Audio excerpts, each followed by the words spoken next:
Self-esteem is the key to high performance. It's not work if you love what you're doing. But does that look like your group? No. If you left it to engineers, no car would ever come off the assembly line. Focus on the few, not the many. And most of you don't believe passionately in what you're doing. What gets measured gets accomplished. You just gotta do it. But I'm high on life. I always have been high on life. When they look in the mirror, Brian, they don't like what they see.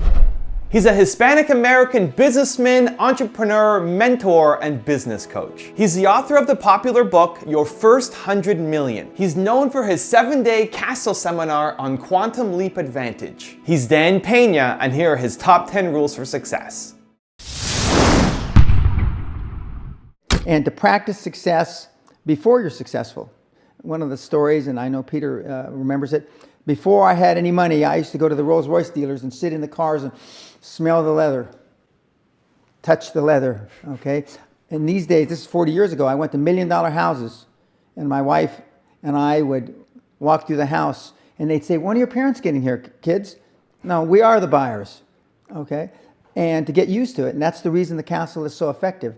And the reason I stopped giving outside seminars is that the success rate is almost 5 times greater going to the Castle, having a butler wait on you, dressing, thinking more of yourself, because self-esteem is the key to high performance. If we feel good about ourselves and we hang around with people, the average of the 5 people that we are mostly around is who we turn out to be.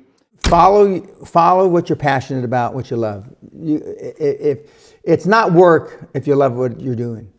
Okay. Most people, when I say they're living quiet lives of desperation, is because they're involved in a business or a job that they don't enjoy, they're not passionate about. Okay.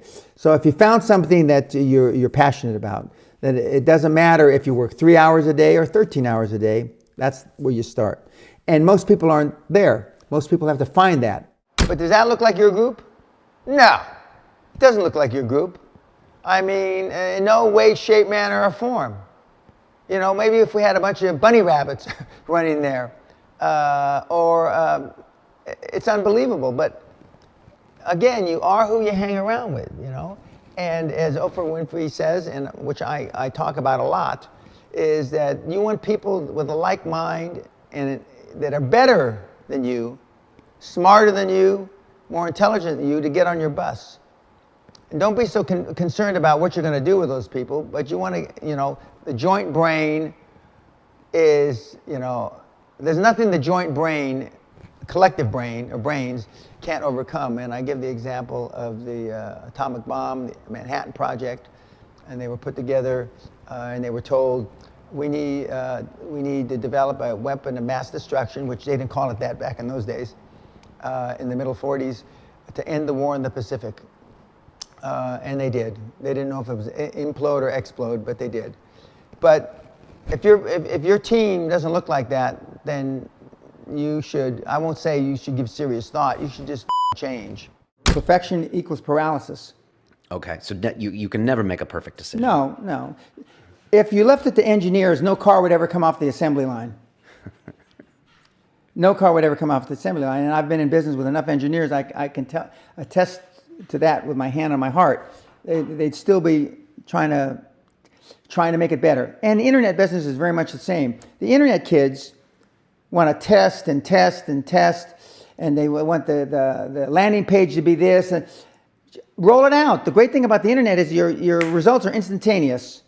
And you can make changes instantaneously. Correct. I mean, if something that I'm overseeing at Concord level, 60,000 feet, doesn't work in 2 days, can it? Forget about it, move on. And today at our meeting, now the young kids are, we ran it 3 days, sir, and we closed it down. And they are thinking I'm going to ask why. I said, no, that's fine. Next, because without them making mistakes and without them being allowed to make the decision, they never get any better.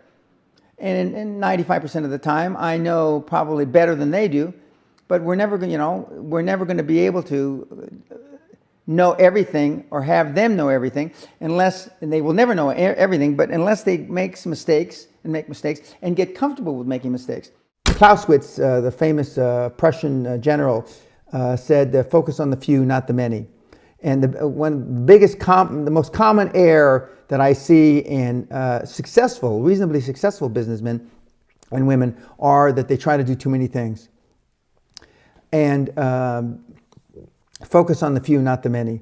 Most of you lack the skills to sell your vision with clarity because you don't practice, and the travesty really is because you don't believe enough in it. You just don't. And if what you're trying to finance isn't your dream, isn't your vision, I mean, the banker or the person on the other side of the table sees through it clearly. They know just absolutely, definitively. Because at the end of the day, they want to feel down deep inside, warm and fuzzy, that this person or this person will do whatever it takes to pay me back the money. And if you don't believe with all your heart, then you're not going to, go that extra mile. That's what they want to believe. And most of you don't believe passionately in what you're doing. And that's why it's very easy for me to say you ought to turn the damn key. Just walk away. And look for something that you can passionately believe in. Is that so difficult? Another one of my great influencers is Toyota automobile. He wrote a book called The Toyota Way, and he said, constant supervised stress.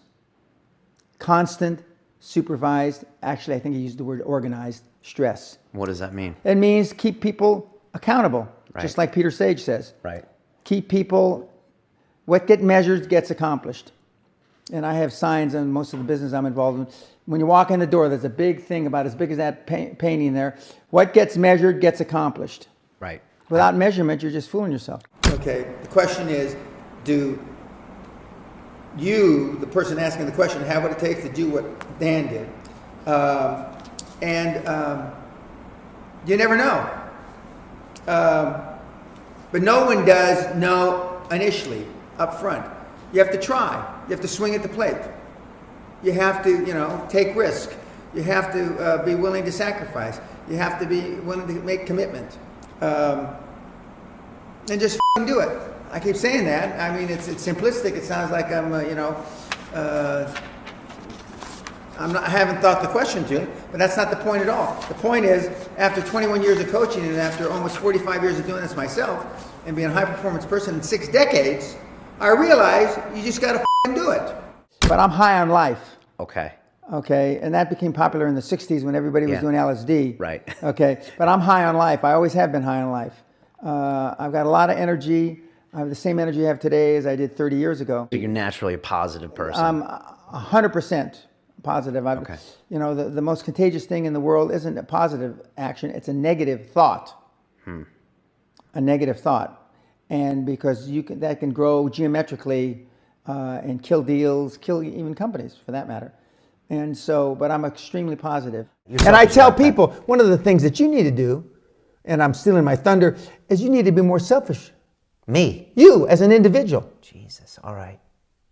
I'm not being selfish enough. No, nobody is. Okay. Because you can't love somebody or love what you're doing unless you love yourself. And most people, and I've got a whole section on this, when they look in the mirror, Brian, they don't like what they see. I'm bald. I'm too wrinkled. My tits are too small. My tits are too big. My ass is too. I've got what do you call it when you get acne? I've got this. My shoulders aren't wide enough. But many people don't like what they see when they look in the mirror. So you get them to be more selfish and to like themselves more. Yeah. Love. We don't want life. Love. Thank you so much for watching. I made this video because Numan Rashid asked me to. So if there's a famous entrepreneur that you want me to profile next, leave it in the comments below and I'll see what I can do. I'd also love to know which of Dan Peña's top 10 rules hit you the hardest. Leave it in the comments and I'll join in the discussion. Thank you so much for watching. Continue to believe and I'll see you soon.